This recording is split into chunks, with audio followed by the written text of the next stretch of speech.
My name is Frederick April. I am a cinematographer by profession, and was the closest friend of the master film director Thomas Narath. We worked together throughout college on short films, and eventually collaborated on his internationally famous zombie movies, beginning with Their Billion Hands, released in 2007. Their Billion Hands took Thomas 3 years to write and shoot. It looked at a zombie plague from the perspectives of 11 different characters in a montage of grisly violence and carefully crafted human drama. The movie was a seamless dazzle, beginning with the plague's freakish beginnings in a condemned Serbian church, and progressing through agonizing war room arguments which forced the American government to scorch the earth in desperation. From a paranoid senator with early signs of Alzheimer's to a woman whose hopes for freedom from an abusive husband were pinned on the growing chaos, the characters felt real, and their points of view felt unique. Thomas's ultimate thesis was that mortal fear, global upheaval, and anarchy were the universe's naturally cleansing agents, both historically necessary and irrevocable. It was his pure expertise with cinema, though, that offered the moment-to-moment gruesome thrills. His zombies were awful to look at, and their violence was unpredictable, the results of it positively horrifying.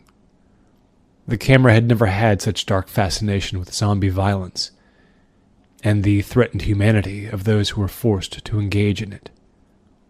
The ending left viewers queasy with its gore even as it compelled them with its opulence of imagination, as hundreds of the living dead sinking into the ocean grabbed vengefully at the flailing survivors of a gunboat wreck. With this film, Thomas Narath launched himself to success and stardom, having produced a masterpiece in a genre he had no real interest in, other than for its metaphorical value. It became clear to me during the filming that this was a man who could make any story into something memorable through the force of his intellect and his great observation to detail. When it was all over and all the profits were counted, I expected Thomas to tell me he was ready to start shooting the period drama about the Roman Senate he had been planning for years. We went our separate ways for a year or so after Their Billion Hands opened, keeping in touch via email about our ideas. To my surprise, Thomas, whose interests included everything from music composition to collecting baseball cards, eventually decided there was more story to tell involving the living dead. The sequel to Their Billion Hands was entitled The Language Demons Speak, and it was creative almost to a fault, as much a masterpiece as the first film. This one was set during the height of the zombie plague, as the undermanned 3rd Assigned Army hunkered down on the Maryland-Pennsylvania border in preparation for a fiery assault.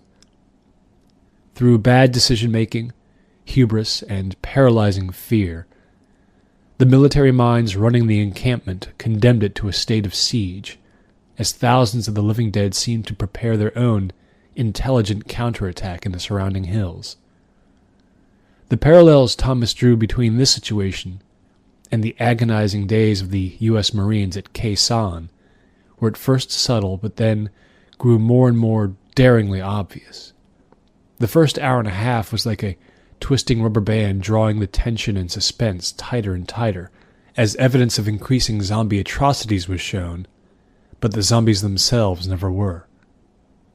The day-to-day struggles of soldiers trying to keep sane in the face of madness were relentlessly detailed, to the point where there seemed little difference between Glad Hill, Pennsylvania, and Vietnam. By the time the breaking point came, the men of the so-called End Times unit had become completely rounded, deeply flawed characters whose fate the audience absolutely had to know. Then came the coup de grace, as Thomas jerked the story sideways into the snow-blanketed hills to follow the relentless progress of a severely wounded zombie whose identity remained a conundrum even after one left the theater. We shot in conditions of zero visibility during the blizzard of 2010.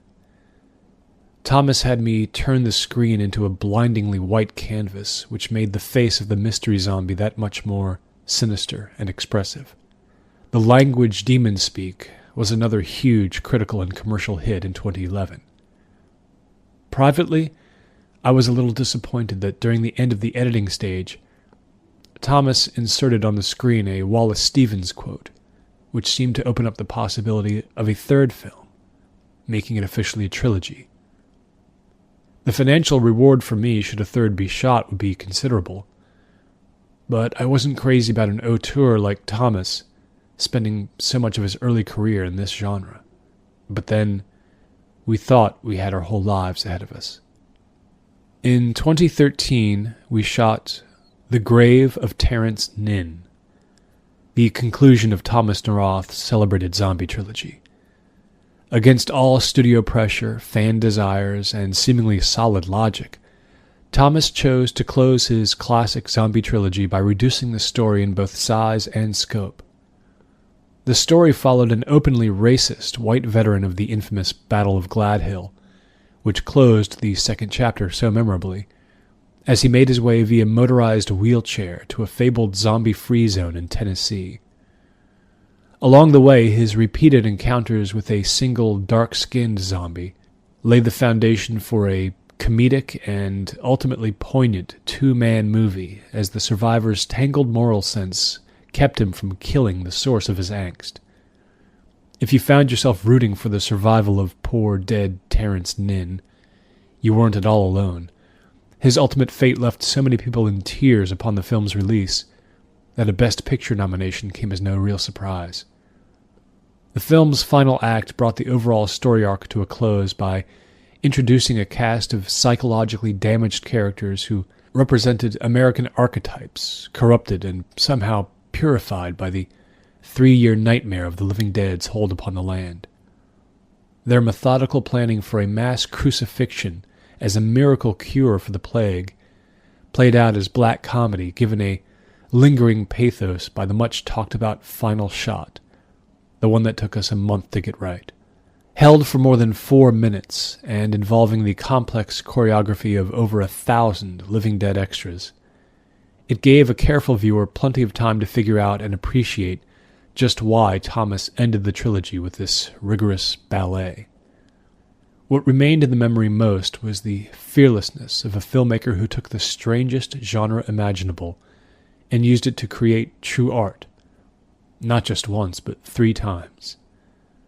To my relief, Thomas was finally done with Zombies Forever, and he actually threw a lavish party to celebrate the fact, retiring to his farm in upstate New York for 6 months, right afterward to think about other projects and work on his music, which had always been his second love. I was in great demand as a cinematographer, almost entirely due to the success of the trilogy, and Thomas and I kept in touch over the next few years through occasional emails and phone calls, him always talking up some new idea for a movie which never seemed to get past the script stage, and I very much looking forward to working with him again. Meanwhile, the temptation for the studio to cash in on Thomas's trilogy was just too great. The French action director Chris-Luc Harard helmed Their Billion Hands 4, and while he wasn't a bad choice, the scriptwriters just weren't up to the task of building upon what had come before. A cast cobbled together from the first 3 films played a UN rescue team trapped in the remains of a Rwandan refugee camp while a sea of zombies inexplicably surrounded them. A week-long project to tunnel to freedom turned into a year of mysterious indecision as the tunnel became a never-ending maze from which no one seemed to have the courage or even desire to emerge. Despite this intriguing premise, the efforts to salute Thomas Narath's ability to add multiple thematic dimensions to his plots bordered on camp, and Harard substituted meaningless random zombie attacks for real suspense. The movie was a failure that didn't quite tarnish the trilogy. The same could not be said for Their Billion Hands 5. Everything about this sequel was relatively half-baked. In this entry, the American government's efforts to quash the living dead involved dropping the occasional nuclear weapon, resulting in widespread fallout which gave birth to a new species of nasties. These walking corpses talked, and even their verbal sludge was usually more interesting to listen to than the human cast, which was headed up by some sitcom star. Based on the relative success of Part 4 in the series, this one hung around for a few weeks in the theaters before vanishing quietly. Meeting up with Thomas for the first time in a year at the Cannes Film Festival, we had a couple of drinks, and I could tell he was becoming increasingly bothered by the franchising of his work, though he seemed happy otherwise, entrenched as he was in writing a script about the life of the activist John Brown. That one, too, after 20 drafts, was laid to rest as Thomas kept trying to find that one project which would truly captivate him. His one real wish for the next decade was that there simply would be no Their Billion Hands 6. But sadly it wasn't to be. The next film in the now interminable series, released in 2018, wasn't even screened for critics, always the kiss of death. The movie came out on Thomas Narath's birthday, 11 years after his original classic. By now we didn't even mention the corruption to his trilogy when we corresponded. Just when it seemed he was ready to shoot an adaptation of Stephen King's Dark Tower cycle, going so far as to prepare to meet with me to start shooting second unit footage, he hit yet another creative snag and stalled. I still wasn't completely worried for him, though. After all, when a movie called Their Billion Hands Gene Pool was released straight to streaming internet video, he was still only 42 years old, a young man. This latest mistake was nothing more than a jumble of hotties in their early 20s being trained to kill zombies in space. The good news was that the unprofitability point of this franchise, which was never meant to be one, had finally been reached, and it was never taken up again. Or who knows, maybe it would have become a TV series or something, had the world not suddenly changed so dramatically, so awfully 2 years later, on January 9th, 2021. My friend Thomas Narath and I finally came together to work on a project again in spring of the year 2023. We were both older, a little wiser, but there would be no joy in what we were doing. No inspiration, genre bending, or creative discovery. Just a dogged determination on Thomas's part that we act. Our project was a documentary entitled The End of the Human Son. He'd conceived the idea over the previous 6 months of surviving day to day in a catastrophically altered America which mirrored his darkest creative visions. It was the first major documentary about what first struck the world in 2021 like a terrible dream come to life. Impossible but true. Unthinkable but everywhere around us. In our film, talking heads debated its cause, single mothers sheltered their children inside gymnasiums and abandoned nightclubs. The world's armies overstepped their bounds in ever more sophisticated and politically expedient ways, and America slowly became the hallucinatory prison we know today. Thomas, working under a sense of obligation, then dug deeper than all of that, and he took his time doing so. The 2-part, 5-hour program made for public television got closer to the undead than most people ever had. The scenes of Thomas and I trapped by zombies inside a moving van for 6 hours because of one miscalculation too many brought the terror of the situation too close to home for some, my wife in particular, and one outburst of violence against 2 6th graders at Potsdamer Platz in Berlin should simply never have been shown to anyone. We went back and forth over the necessity of that footage for weeks. The madness of what we now faced every day was crystallized best in the documentary's most controversial scene, in which Thomas, one sound man, and I, with the secret and completely unauthorized cooperation of a heartbroken soldier, filmed the day spent inside the killing rooms at Warrenton Proving Grounds in Southern Virginia. Our footage finally confirmed the existence of sizable zombie pens maintained to teach men how to kill the dead with their bare hands. Behind locked doors 70 feet underground, that rebellious and now AWOL soldier showed us the tricks he'd learned, and almost died in the process. For the first time, Thomas Narath was seen on screen, gaunt and unable to smile, A very different man from the gregarious chap who had made the definitive fictional version of the phenomenon which would later destroy us. In the editing room, I was compelled to watch one particular moment dozens of times.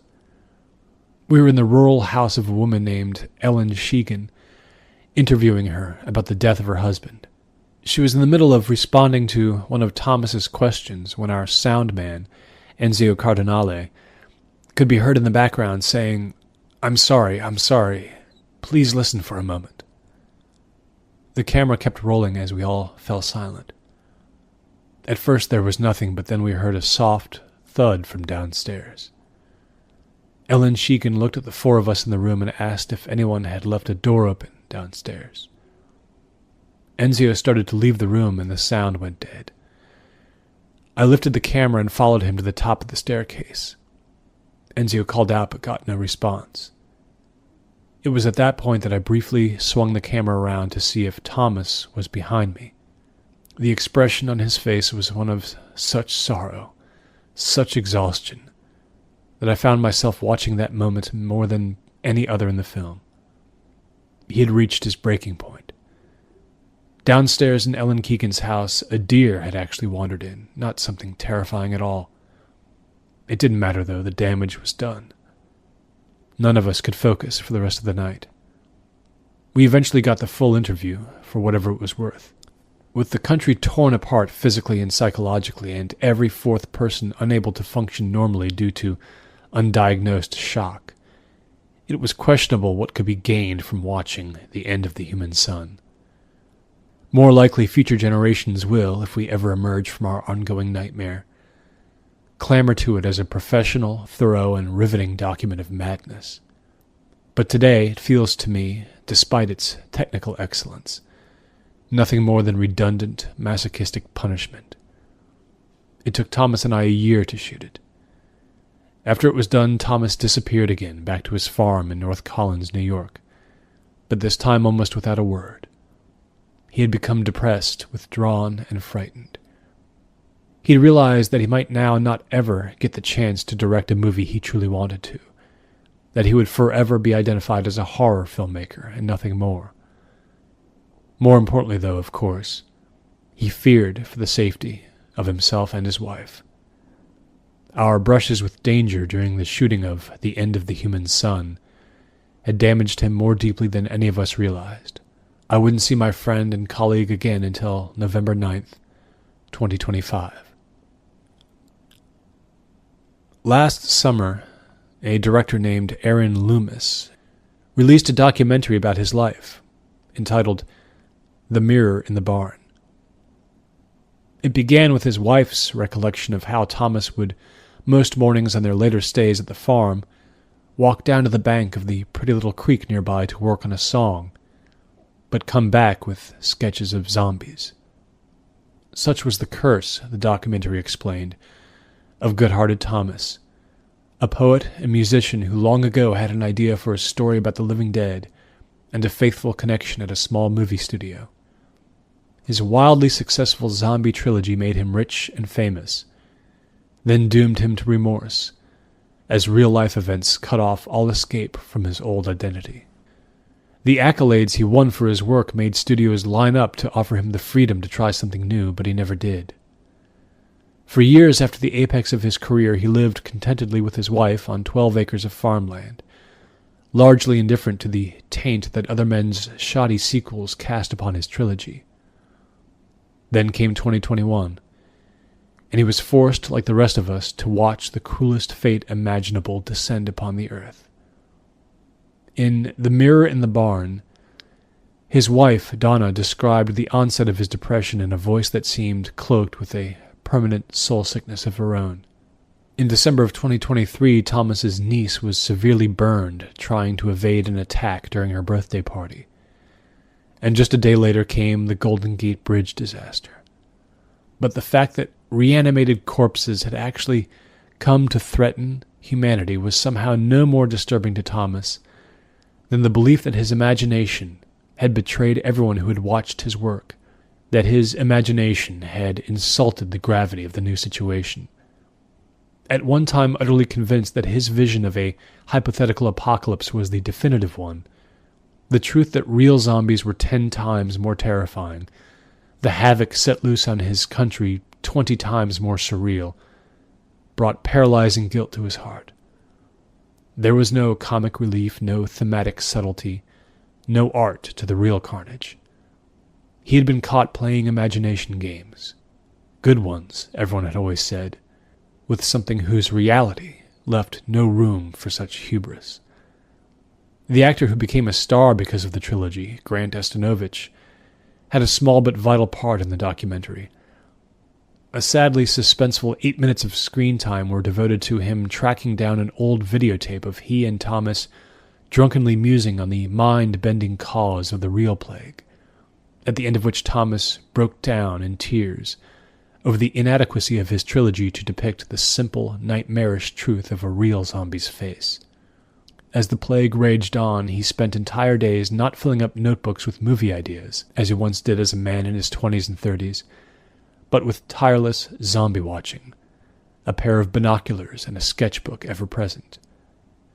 Most chillingly, Thomas's last possessions were found to include a letter from an Arkansas woman who accused his very artistic presumption of bringing the dead down upon us. It seemed no matter where he turned, he was reminded of the way his art tried to imitate life, but instead could only produce an embarrassing facsimile, once revered and later scorned. It wasn't surprising that his depression reached its nadir shortly after the completion of The End of the Human Sun. I still remember the writhing, headless surgeon shown in the opening shot of that film, and probably so do you. It's understandable one might recall that and yearn to burn every frame of Thomas's 3 epics in pitiless frustration. Toward the last days of his life, Thomas disowned those works, and found strange solace in repeated viewings of the last 3 sequels of the Billion Hands series, whose B-movie silliness offered an escapist release from the horrors going on outside his window. He told me over the phone that this was the way he should have made the stuff from the beginning, dumb and harmless. With Aaron Loomis's documentary, at least, his humanity was finally somewhat detached from the awful legacy of the Time of the Living Dead. There are some facts about Thomas's death which Ms. Loomis would certainly have wanted to include in her admirable work, and which only I was privy to. I'm speaking here of what happened on November 9th, 2024. I will describe here the incident as best I can, for therapeutic reasons mostly. I could, I suppose, make a movie myself someday, a short addendum to The Mirror in the Barn, something to close the story as it needs to be closed. But I can't see myself ever doing it. Let this be the only record of my experience. Thomas went missing one day from the apartment he shared with his wife in Boston, having left a note saying simply that it was time to go. Donna felt immediately that it was a suicide note, and called me because I was geographically closest to their North Collins farm during that time, taking care of my ailing mother just 100 miles away. It was during this conversation with Donna that I finally became aware of how deep Thomas's depression had become. I immediately drove the 2 hours to the farm, on Donna's suspicion that maybe he had gone there. On the way I had to negotiate my way past a roadblock. A containment squad had set up there briefly in order to quarantine a small church. There were 3 jeeps parked outside of it, and 2 CSNs were standing and smoking on the steps of an adjoining gift shop, which sold handmade crafts and foods. They peered inside intently while one man spoke into a radio. In a sloping field behind the building, 2 more CSNs were walking towards someone who was strangely sitting in a wooden chair, all alone and facing away from the squad, about 100 yards away, right there on the grass. They had their guns ready. I looked away, anxious to not see. The road ahead was marked with a yellow sign, meaning that it was for the moment passable only in the case of an emergency. I explained bluntly to one of the CSNs what my emergency was, and he let me through. Between then and my arrival at the farm, I had one frightening moment. The sun was going down behind a vast expanse of woods that stretched 10 miles on either side down the curvy country road I was traveling. I heard a ratcheting sound somewhere toward the front of my car, and it bucked a bit. I pulled over right away on the dirt shoulder and let the car idle there for a moment, suddenly terrified. I was in the middle of nowhere. With the car in park, I gunned the engine for a while, pleading with God to keep it running. I pulled back onto the road, and there was no further incident. Looking to my left and right at the darkening woods as I drove, the thought of getting stuck there and not being able to see what might be around me sunk into my brain and nested there for the rest of the journey. Between then and my arrival at the farm, I saw nothing and no one. Thomas's farm was reachable by navigating a twisting dirt lane leading back through parallel rows of trees. I got there at exactly 6 o'clock, and it was full dark. I parked in front of the ramshackle house he'd never improved. It was more than 100 years old and falling apart in 100 little ways. I didn't see any other cars around. I climbed the porch and knocked on the front door, but there was no answer. True to form, no one had locked the door, so I went in. The house was completely dark. I called out Thomas's name, but there was only silence. Not even the ticking of the grandfather clock in the foyer. It must have stopped at some point and never been fixed. I made myself check the kitchen, turning some lights on. There was no sign that anyone had been here. With a real sense of dread, I climbed the stairs leading to the bedrooms. I had my cell phone in my right hand as I went. I was supposed to call Donna as soon as I could establish that Thomas wasn't here. The door to the master bedroom was shut tight.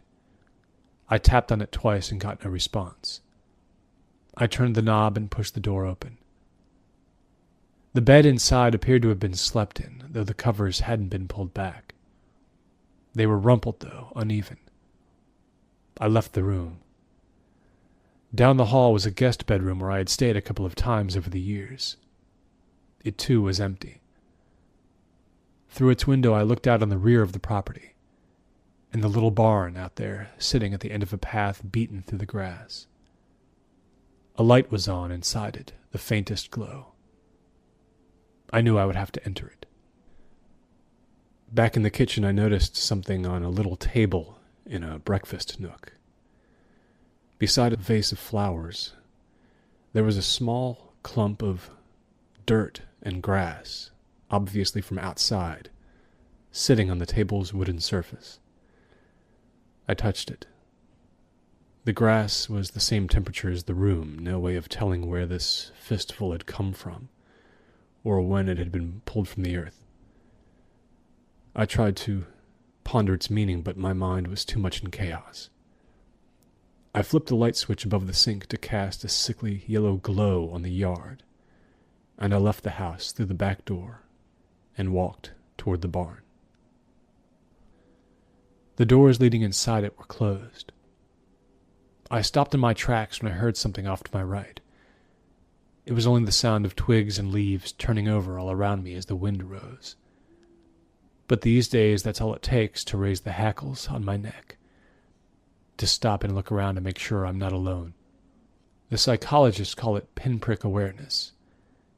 Everyone's had it since the beginning of the nightmare. I had to really put my shoulder into pushing the barn doors inward. The light was from a lamp set on a rickety wooden table, the one where Thomas sometimes set his laptop when he was composing some music out here. A car was parked inside the barn, a relatively new Volvo I hadn't seen before. Its driver's side door was open. I moved around to the front of the car and looked inside. The keys were in the ignition. There was nothing and no one in the passenger seat or the back seat. I slid behind the wheel. The keys were turned to the on position. I switched them back and tried to restart the car. Immediately I recognized the sound of an engine completely starved for gas. I got out of the car, shaking. I went around to the back of it and saw what I had been dreading. There were swatches of cloth, torn up bath towels, it turned out, jammed into the exhaust pipe. I wondered how long it would have taken Thomas to die if he had remained in the car, if the asphyxiation would even have worked, given the size of the barn. I just didn't know. Maybe he had given up. Maybe it had come to nothing and he had left the barn. I turned off the lamp and plunged the barn into darkness, and then I left it. I staggered back to the house, crying, the tears freezing on my cheeks, and I entered the kitchen again. I crossed through into the dark dining room and slumped in one of the stiff-backed wooden chairs around the table, hanging my head, squeezing my eyes shut. After 5 minutes like that, I looked through the wide picture window at the little barn in the distance, at the leaves rolling across the grass, at the tiny stripe of purple over the horizon. I had left the floodlight on, showing me dead grass and skeletal leaves. I called Donna and told her that Thomas was not here at the farm. I told her I would drive to her tonight and that we would figure out what to do next. Then I actually put my head down on the table, enclosing it in my arms like a child at school disciplined for being bad, and I sat like that until I was overcome by fatigue, and it was right there that I fell asleep.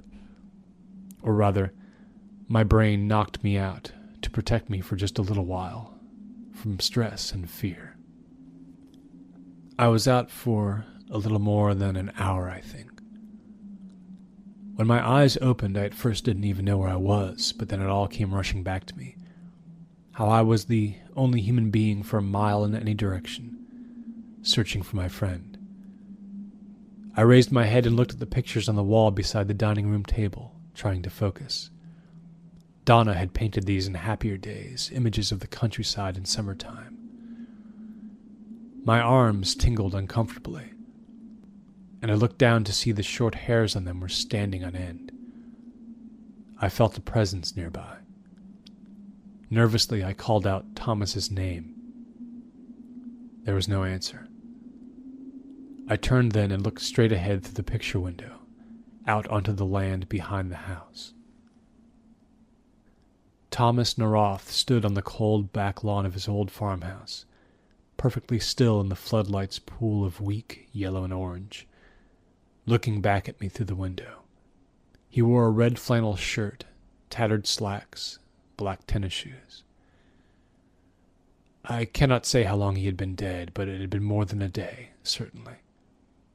Even from a distance I could see that his head had become grossly enlarged and misshapen, as had his hands, which were now twice the size of a normal man's, the fingers almost like tentacles. His feet, too, were undoubtedly severely bloated to the point where he would have trouble balancing on them. One of his arms, his left, was raised high above his head and cocked strangely, but utterly without intent. His muscles had spasmed and completely locked that way, so that the arm was nothing more than a useless branch protruding from him, rigid, immobile. His hair, instead of falling out, had already sprouted and grown much longer than he had ever worn it in life. It was completely gray and hung down in front of his blackened face, which was now unrecognizable, his features mutated and pushed outwards as if a tiny explosion had occurred inside his skull. The face had, predictably, begun to split raggedly down the middle, the flesh hanging loosely and messily as if pasted on.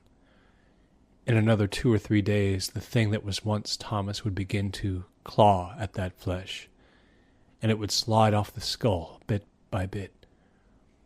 By then his entire body would have bloated to the point of bursting his clothes, and on day 6 or 7 it would start to collapse back in on itself. First his ankles would shrink and become too spindly to support his weight, and he would fall to the ground, never to rise again.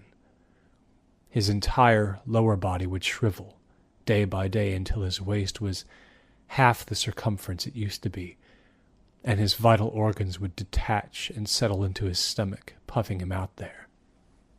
At that point, all that would move would be his head and his arms, reaching out to sink long, curling fingernails into anything that passed. Those fingernails, now an inch long, would grow to a length of 5 or 6 inches if nothing stopped them.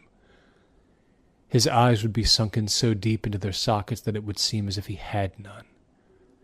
His head, becoming something more like a rotting pumpkin, would weigh so much compared to the rest of him that his neck wouldn't be able to lift it anymore. Finally, his movements would simply cease, and he would be no more. For now, though, he stood, 80% blind, 80% deaf. He seemed to see me, but this wasn't possible. If he had seen me, he would have walked forward, sensing that a living thing was nearby. He would try to kill me by strangling me with his one working hand, and because he was unable to control the intensity of his grip, he would keep tightening it until my throat was completely crushed and the remnants of his own brain began to burst. He would keep strangling me long after I was dead. The sheer effort of it would cause his body to rupture in a dozen places, and his blood would pour out of them as if through a paper bag, and he would cease to be just as I had, until I myself began to rise. With his last bit of strength, he may or may not crawl on top of me, open his mouth, and use it to search out my tongue, biting it off and then attempting, probably unsuccessfully, to swallow it.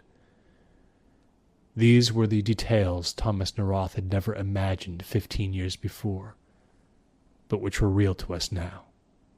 I got up out of my chair and I looked at him through the window, placing one hand on the cold pane. He didn't move. The wind rocked his body gently. His head, so bulbous and top-heavy with the sickness of the undead that it tilted grotesquely to one side, shook ever so slightly. He could not be identified had his own wife stood before him. I only knew it was him because of that red flannel shirt.